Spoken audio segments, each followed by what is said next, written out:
tell people like where you're doing these things. I think that's it. We're doing it in a convenience store in New York City. This is Hayzlett's big office.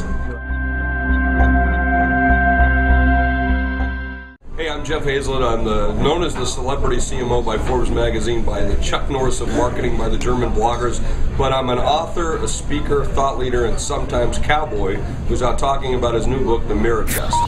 As a chief marketing officer of Kodak and as a leader of other companies, I've had a lot of elevator pitches over the years. An elevator pitch is supposed to be something you do in the elevator ride.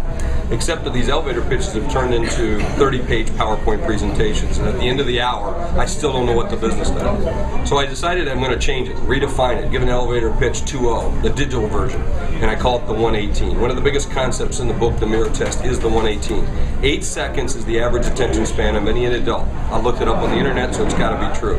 110 seconds is the average elevator ride in New York City. From the time you press the button, wait for it to open, get on it, ride up or ride down, and get back off of it. So in essence, you have 8 seconds to hook me, 110 seconds to sell me. That's the new elevator pitch. You need to convey your value, grab my attention in 8 seconds, and convey your value in 110, so I want to buy your product.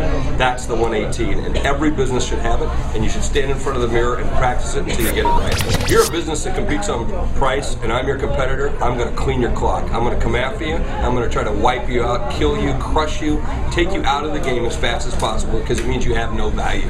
Because all you're doing is competing on one thing, a commodity.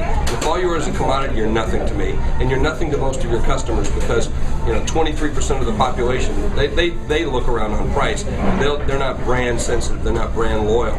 So what you want to do is add a little bit extra to everything that you do. Whether it's a rose when they walk in, or a flower, or a little drink when you come into your hair salon and offer a bottle of water, which my hair salon happens to do. There are little tiny things that make the difference, that make them stand out, that I want to come back. I want to do business. I had a friend of mine was talking to me about, it's called Lagniappe down in New Orleans. But what is that little bit of extra, that little bit of a spark that you provide that's different? Because quite frankly, we all have the same employees. My employees used to work at my competitors and so forth and so on. What's the one difference? They sell the same product, the same service. The only thing that's different is the way in which I give it up, the way in which I present it. And so you want to make sure that you're giving that little bit of extra to keep them coming back. So I'm one of the top 10-level executives who Twitter in the world.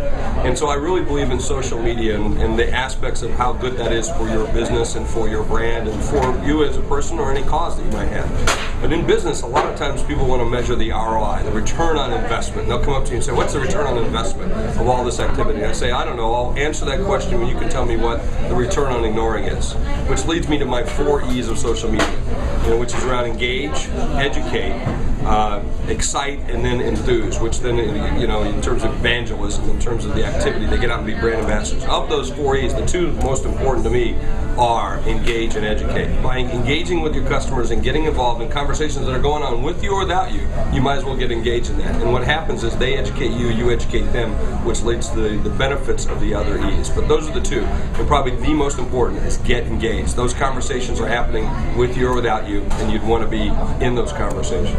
Yeah, my wife complains to me all the time. She says, we're going out to dinner, but you can't wear anything with a logo. Now I don't have a job right now, so to speak, but I'm really working on what I call the Hayzlett brand. I like doing what I'm doing in terms of being a thought leader, being an author, being a speaker, but I think with a face like this, it deserves to be on television. So maybe tune in and look for those things on, on the dial. Somewhere, sometime, you'll see a little bit more of Jeff Hayzlett going out and being more of a change agent.